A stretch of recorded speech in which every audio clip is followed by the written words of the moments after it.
Bonjour, nous allons regarder pour le secteur du Lion, le plus beau de tous les signes. À quel moment dans l'année les influences vont être positives ou parfois négatives, ça arrive aussi. Quelles sont les influences qui vont vous concerner pour le secteur du Lion durant toute cette année 2026? Alors, petit préambule, il y a des évolutions planétaires très lentes. Vous allez voir globalement qu'il y a, une majorité de planètes qui vous veulent du bien. Et puis, il y en a une qui risque d'être un peu compliquée, ça, il va falloir qu'on s'arrête un peu sur le sujet, vous allez voir ce que j'ai derrière la tête. Vous devez gérer l'influence de Pluton. Pluton, c'est pas anodin, je vais en parler.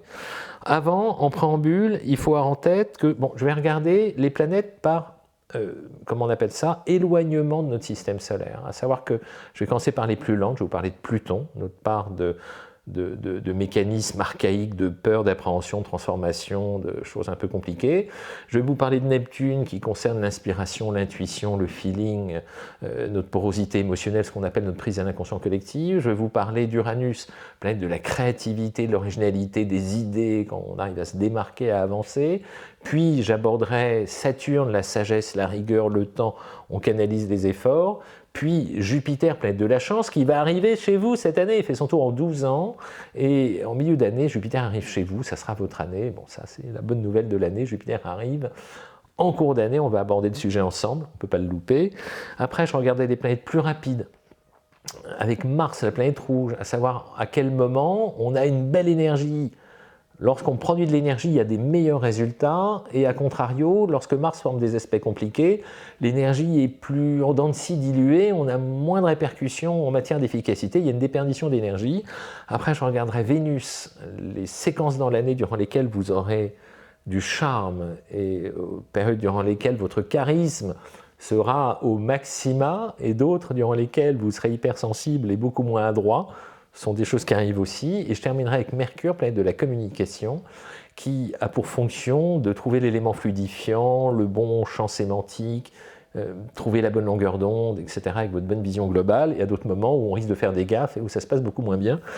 Voilà ce que je vais vous annoncer. Ce que je vous annonce, c'est ce que je vais vous raconter. Alors, ayez en tête quand même 2-3 informations. Le premier point, c'est sur quoi ça impacte. Par exemple, lorsque je vais vous parler d'une planète qui concerne votre secteur, le Lion, ce que vous avez comme influence, ça touche et ça impacte ce qui est concerné, à savoir que ça peut concerner votre ascendant, ça peut concerner votre soleil, le soleil d'horoscope, ça peut aussi concerner votre lune natale, qui est aussi importante que le soleil.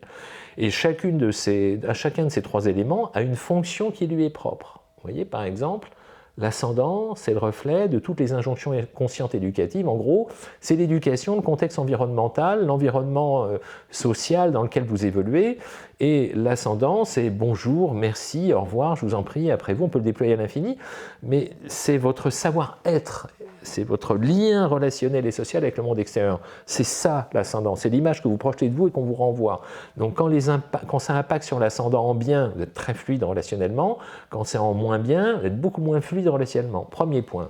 Deuxième point, quand ça impacte votre soleil, ça c'est votre champ de réalisation sociale. Le boulot, l'activité, les projets, c'est là où on se réalise de façon tangible. Et enfin, lorsque ça impacte une lune natale, si vous avez la lune en Lion, ça va concerner votre vie privée, votre vie amoureuse, vos relations avec les enfants, avec les parents, avec les gens très proches de vous, tout ce qui est intime en fait. Ça, c'est le premier préambule. Deuxième impact, c'est quand une planète arrive quelque part, elle change de signe, elle va aborder dans un premier temps le premier décan du signe suivant, du bon sens. Quand elles sont lentes, elles vont y rester un petit peu. Or, tout le signe est impacté de façon dégressive. Si, par exemple, Jupiter rentre en Lion, les premiers décans, pendant quelques semaines, ils vont être plus valorisés que les autres. Mais ça va concerner tout le signe, mais de façon dégressive. Voilà. Vous serez tous impactés, mais plus on s'éloigne de la séquence en question, moins ça a d'incidence. Elle est bonne quand même, mais moins. Voilà. Ça, c'est le dernier point, ce que je voulais voir avec vous. Allez, c'est parti. Et puis il y a des influences contradictoires, non, ça me revient maintenant.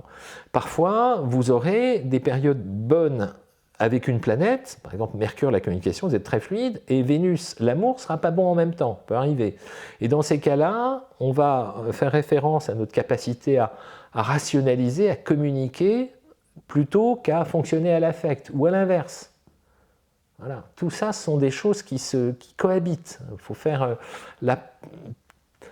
trouver le meilleur compromis pour optimiser toutes les positions planétaires. Quand elles sont bonnes, parfois moins, c'est comme ça qu'il faut le gérer. Et surtout, on est complètement, et je ne reviendrai jamais assez là-dessus, tributaire du contexte de vie dans lequel on évolue. Par exemple, j'ai déjà raconté sur une autre vidéo, quelqu'un qui m'avait appelé, que je n'ai pas pris parce que je ne peux pas gérer ça, qui me dit « Jean-Yves, j'ai pas de boulot, j'ai pas d'amis, j'ai pas de chien, j'ai pas de chat, j'ai pas de fiancé, j'ai pas d'enfant, j'ai pas de famille, j'ai pas de projet, je me suis isolé au fond de la cambrousse, j'ai rien que dans le collimateur comme visibilité, qu'est-ce que vous anticipez pour moi ?»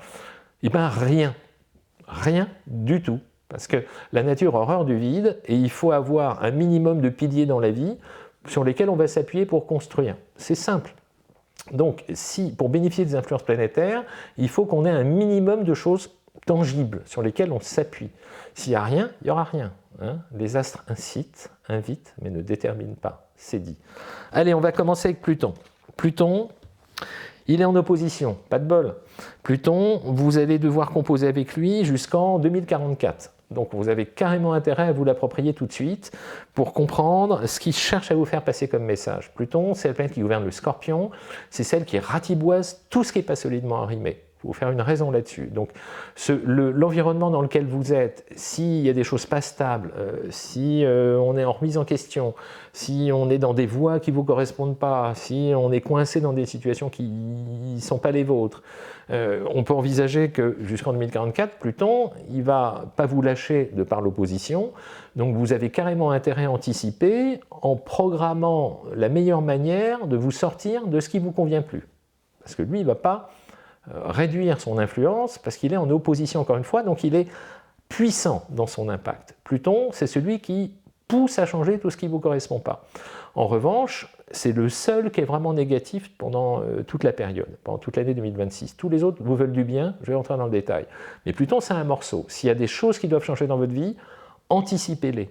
Parce que comme il est là pendant très longtemps, tant qu'on n'a pas compris le message, tant qu'on n'a pas appris les décisions, les orientations qui font que vous allez vous extirper ce qui ne vous convient plus, il va persister jusqu'en 2044. On le comprend tout de suite, on résout, il n'a plus d'impact négatif. On ne veut pas le comprendre, on fait de la résistance, on bloque, on fige. Il sera là aussi longtemps qu'on n'aura pas compris le message. Voilà pour Pluton. J'ose espérer avoir été très clair. Ça, c'est le premier point. Deuxième point, Neptune, l'inspiration, l'intuition. Là, on est dans les planètes lentes, celles qui ont un vrai impact longtemps. Neptune, il est en Poisson jusqu'au 26 janvier. En revanche, à partir du 26 janvier, et en gros pendant les 12 ans qui viennent, il va rentrer en Bélier. Il fait son tour en 165 ans, un signe tous les 12 ans pour faire court. En Bélier, il est dans un signe de feu, qui forme avec vous ce qu'on appelle un trigone, 120 degrés. 120 degrés, c'est un truc très bon, très positif. Un trigone, c'est très protecteur, pendant 12 ans. Neptune, l'intuition, l'inspiration, ressenti, sensibilité, c'est Jung qui était Lion, justement comme vous, Carl Gustav Jung, qui avait fait des travaux sur le sujet. Neptune, la porosité, l'inconscient collectif, forme avec vous des bons aspects, vous allez gagner en finesse, en instinct, en capacité d'analyse. Vous qui avez globalement une bonne vision d'ensemble, une bonne vision globale des situations, le soutien pendant des années là, de Neptune va vous permettre de sentir d'instinct où il faut aller, où il ne faut pas mettre les pieds. Tac, tac, tac. Très bon ça. Fiez-vous à votre intuition. Soyez réceptif à tout ce qui est autour de vous au niveau relationnel. L'aspect est parfaitement intégré sous la forme d'un trigone, donc vous pourrez vous fier à votre instinct et sentir en amont les situations qui se présentent. C'est très très positif. Après, j'ai Uranus, fait son tour en 84 ans. Uranus est en Taureau, il est en Taureau jusqu'au 25 avril. En Taureau n'est pas terrible pour vous, il est en carré.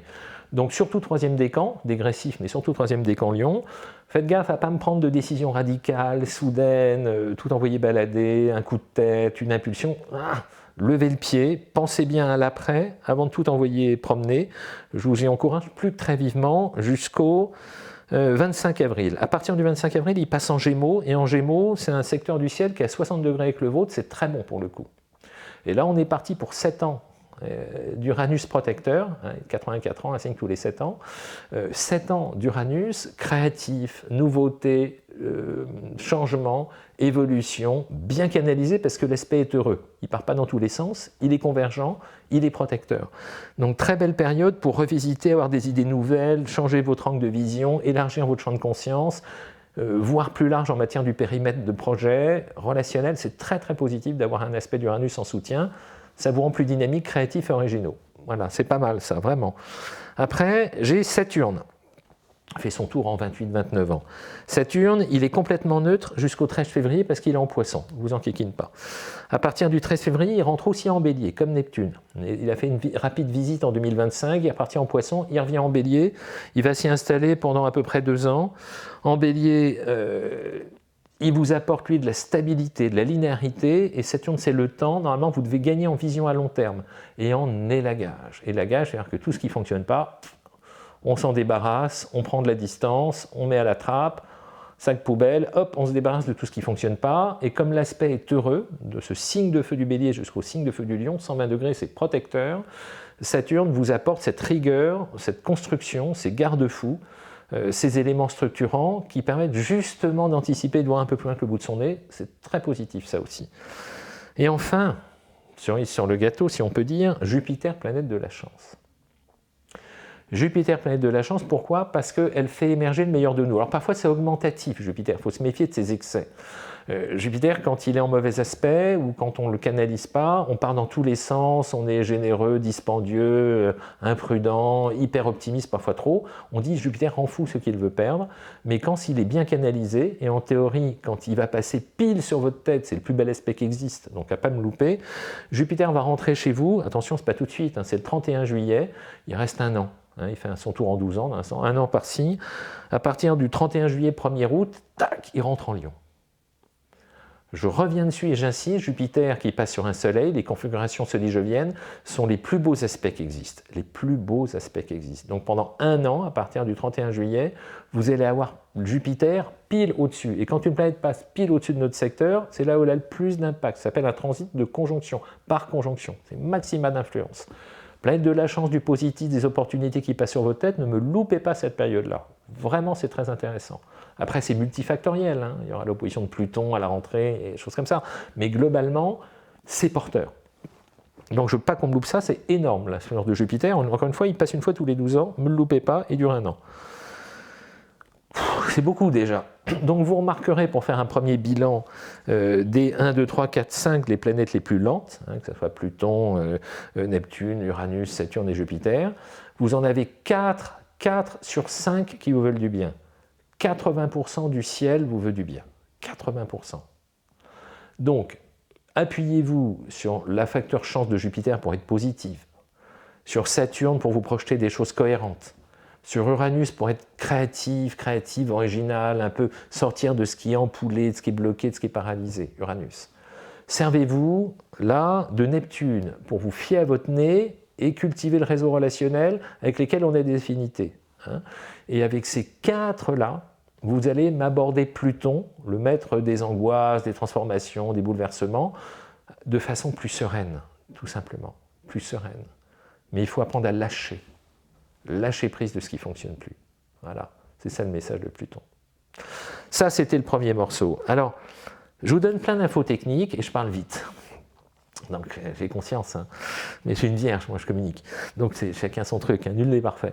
Et donc, l'idée, c'est que je vous donne des infos techniques, planétaires, et en fait, c'est pas si compliqué que ça, parce que c'est du bon sens. Comprendre le rôle d'une planète et comprendre son impact, c'est des notions simples. Raison pour laquelle, avec mon petit camarade, on vous a préparé une semaine de formation gratuite. Alors, une semaine de formation, c'est cette vidéo, quoi, c'est facile. C'est comprendre les bases. Moi, j'aime bien les choses simples et pratiques. Rien n'est plus complexe que la simplicité. Plus on simplifie, plus on l'assimile comme du bon sens. C'est pour ça qu'en dessous de la vidéo, là, vous avez un lien, vous cliquez dessus, et gratuit, sans engagement. Engage à rien, vraiment. Allez-y, plus vous allez comprendre, plus vous allez connaître, plus vous allez vous approprier le truc, plus ça va vous intéresser, et plus on pourra se parler en connaissance de cause. On est tous gagnants. Voilà, la connaissance, ça se partage. Ça n'a pas de valeur en soi, ça se partage. Donc plus vous allez comprendre, plus je serai content. Donc inscrivez-vous sur la formation gratuite. vous n'y perdrez pas. Voilà, gratuit. C'est dit, hein. Je ne peux pas être plus clair. Maintenant, on va regarder, deuxième séquence, ce que j'appelle les planètes rapides. Les planètes rapides, c'est celles qui ont des influences beaucoup plus réduites dans le temps, mais un impact plus direct. Les planètes sur lesquelles je vais m'appuyer, il y en a 3. Il y a Mars, le moment où il faut retrousser les manches, où il faut agir, et puis parfois où il faut lever le pied. Ça, c'est Mars, on va regarder la planète rouge. Ensuite, on regardera Vénus. Les moments dans l'année où vous aurez plus de charme, de charisme. Charisme du lion, c'est un pléonasme, charisme du lion. Donc il y a des périodes dans lesquelles tout va bien et d'autres où on est maladroit, une horreur et rien qui passe. Donc ça, on peut l'indiquer, il y a des périodes. Et puis enfin, je regarderai Mercure, la communication, parce que le charisme, c'est aussi l'art oratoire.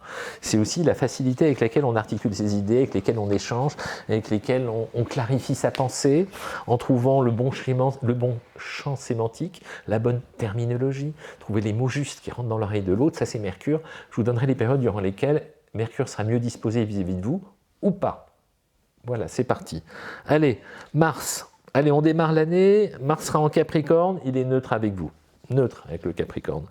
Ensuite, du 23 janvier au 2 mars, justement, hein, la planète rouge, je vais l'appeler comme ça, tant qu'on parle de Mars, le mois, du 23 janvier au 2 mars, la planète rouge sera en Verseau, donc en opposition. Ça, là, vous me faites gaffe parce que vous déployez beaucoup d'efforts pour des résultats aléatoires. Je vous mets en garde. Pas terrible. Ensuite, la planète rouge sera dans un secteur neutre du 2 mars au 9 avril. En Poisson, c'est un secteur neutre pour vous. À partir du 9 avril, du 2 mars au 9 avril en Poisson, à partir du 9 avril jusqu'au 18 mai, très intéressant. 9 avril, 18 mai, Mars sera en Bélier. Et c'est vraiment un secteur avec lequel la planète rouge a des affinités avec le Bélier. L'action, agir, impulsion constructive. On amorce, le premier de cordée, on est moteur. Donc la période durant laquelle Mars sera dans ce secteur-là, 9 avril, 18 mai, Trigone du Bélier jusqu'au Lion, l'apport il est maximum en matière de belles énergies. Vraiment, c'est très positif. Ensuite, très attention, du 18 mai au 26 juin, Mars sera en Taureau. Taureau carré avec vous, conflit. Énergie en dents de scie, agacement, risque de passage en force. Vous marchez sur des œufs, forcez pas les situations. À partir du 28 mai jusqu'au 11 août, Mars sera en Gémeaux, pas mal en Gémeaux. Sextile, 60 degrés avec vous, très bon apport aussi. Cet angle de 60 degrés, il est protecteur. En Gémeaux, Mars, il est débrouillard. Je l'appelle le Mars Guyver. Très bon pour vous dépatouiller. Donc là, on peut avoir des opportunités, des façons de se comporter, des démarches à faire qui passent mieux parce qu'on aura le savoir-faire. Très intéressant cette période-là. Mars devient neutre, la planète rouge devient neutre du 11 août au 28 septembre. Il sera en Cancer, pas d'impact avec vous. En revanche, Mars va devenir très puissant lorsqu'il passera pile au-dessus de votre tête en Lion, entre le 28 septembre et le 25 novembre. Là, on a 2 mois, 28 septembre, 25 novembre, durant lesquels la planète rouge sera pile au-dessus de vous. Et quand on a la planète rouge au-dessus de notre tête, on appelle ça des transits de conjonction. Voilà. C'est des périodes durant lesquelles on bénéficie d'une tonicité, d'une énergie, nul autre pareil. Maintenant, le danger, c'est que souvent Mars, il peut être excessif. On aura une énergie du feu de Dieu matin, midi et soir, mais la contrainte de Mars en conjonction, c'est qu'on a beaucoup moins les signaux d'alerte quand on fatigue. Ce qui fait qu'on risque de beaucoup tirer sur la corde, et si on tire trop sur la corde, on va finir épuisé, quoi, hein. Donc il faut avoir en tête de s'accorder durant la période où Mars sera sur votre tête, pendant ces 2 mois-là, des phases de récupération, du moment où on lève le pied, pour bien se ressourcer. Je vous préviens. C'est dit. Et enfin, à partir du 25-11, donc 28 septembre, 25 novembre, c'est très bon, Mars chez vous, et à partir du 25 novembre jusqu'en fin d'année, Mars sera en Vierge. Il a fini son impact, pour vous, en tout cas, pour les positions du Lion. Bon, on aborde le secteur qui nous fait le plus plaisir, la vie amoureuse, avec l'influence de Vénus. Vénus démarre l'année à 9 degrés du Capricorne, on s'en fiche, c'est neutre. En revanche, entre le 17 janvier et le 10 février, Vénus sera en Verseau, en opposition, pas terrible. Attention au quiproquo, attention à l'hypersensibilité, attention à la susceptibilité. Là, il faut être beaucoup plus à l'écoute de l'autre. Quand Vénus est en face, il faut être à l'écoute de l'autre, toujours. C'est mieux. On aplanit, on évite les tensions, on écoute, on essaie de se synchroniser, on essaie de bien faire, et on ne rentre pas au taquet dans la confrontation. Vous m'évitez ça avec une opposition de Vénus. Voilà, c'est dit. Vénus devient neutre du 10 février au 6 mars. Poisson, c'est neutre, quinconce avec vous, c'est ni bon ni pas bon. Quinconce, c'est 150 degrés, c'est un carré plus un sextile. Il faut voir le contexte du thème précis pour analyser ça. A priori, c'est neutre. En revanche, Vénus devient super intéressante à partir du 6 mars jusqu'au 30 mars, quand elle sera en bélier, signe de feu, trigone avec le vôtre. Séduction, charisme, charme, facilité dans l'échange. C'est vraiment pas mal cette période-là. Notez-la, 6 au 30 mars. En revanche, du 30 mars au 24 avril, Vénus sera en taureau. Carré avec vous, hypersensibilité, gourmandise, excès, attention les dépenses, prudence, susceptibilité surtout à surveiller durant cette période-là. On prend les choses très à cœur, trop peut-être. Vous êtes prévenus. En revanche, après, elle va passer Vénus en Gémeaux, 24 avril jusqu'au 19 mai. Pas mal ça, en Gémeaux. On va privilégier la communication sur le plan affectif. Gémeaux, ça facilite la communication. En Gémeaux, elle a 60 degrés avec vous, elle vous pulse là, une énergie affective, mais plus dans l'interaction et l'échange. Voilà ce qu'il faut mettre en lumière. Ensuite, Vénus sera en Cancer, donc neutre avec vous du 19 mai au 13 juin. En revanche, et on y arrive, Vénus va rentrer en Lion sur votre tête du 13 juin au 9 juillet. Vénus sur la tête, c'est top. 13 juin, 9 juillet, passage de Vénus dans votre secteur. Vénus, c'est charme, charisme, savoir-faire, affection, douceur, délicatesse. Charisme, plus. Et surtout, il arrive que Vénus soit aussi générateur de chance. Si on est plus sympa, plus séduisant, plus affectueux, plus complimentant, plus agréable, plus fluide, eh ben on attire les bonnes énergies à soi. Et puis ça peut ouvrir des portes d'interaction très très fécondantes. Vous êtes prévenus. Notez-la moi celle-là, ça ne se loupe pas. Vénus passe en Vierge du 9 juillet au 6 août, donc neutre. Vénus redevient fort sympathique et complètement charmeuse et séductrice lorsqu'elle sera en Balance, 60 degrés avec vous, du 6 août au 11 septembre. Ensuite, le 11 septembre, elle passe en Scorpion. Là, c'est pas terrible. Elle repasse en Balance en marche rétrograde du 25 octobre. Voilà. Jusqu'au 14 novembre, en Balance, c'est super. Mais à partir du 4 décembre et pour finir l'année, Vénus retourne en Scorpion. Là, il va falloir éviter les prises de bec jusqu'en fin d'année. Ça risque d'être un peu plus sensible et délicat comme dossier. Attention les réunions de famille et attention les dichotomies au niveau relationnel, surtout liées à des proches. Je vous dis ça, vous êtes prévenus, vous pourrez y aller avec souplesse et diplomatie. Ça, c'était Vénus. Allez, enfin, on va regarder Mercure. Mercure, planète de la communication. En Capricorne jusqu'au 20 janvier, aucun intérêt pour vous. Opposé du 20 janvier au 6 février, là on se tait. Mercure en opposition, on écoute, on arrondit, on assouplit. On fait en sorte de trouver le compromis intelligent. On se pose, on ne monte pas en température. Surtout l'opposition de Mercure, c'est l'autre qui a des choses à vous dire. L'opposition, c'est la complémentarité. Allez-y léger. Mercure passe en Poisson du 6 février jusqu'au 15 avril, complètement neutre. Mercure devient très très intéressant pour convaincre, être efficace et encore une fois charismatique quand il va rentrer en Bélier du 15 avril au 3 mai. Très très intéressant. Là, les négociations, la communication, la conviction au top. Charisme, oratoire au top. Mercure devient compliqué du 3 mai au 17 mai parce qu'il sera en Taureau. Taureau, c'est pas terrible, c'est un carré avec vous. Évitez les prises de bec et les positions tranchées. Mercure entre en Gémeaux du 17 mai au 1er juin. Super pour la fluidité oratoire, la communication précise et fine. Excellent. Mercure est neutre en Cancer du 1er juin au 1er juillet. Neutre en Cancer. Neutre, jusqu'au 9 août. 1er juin, 9 août.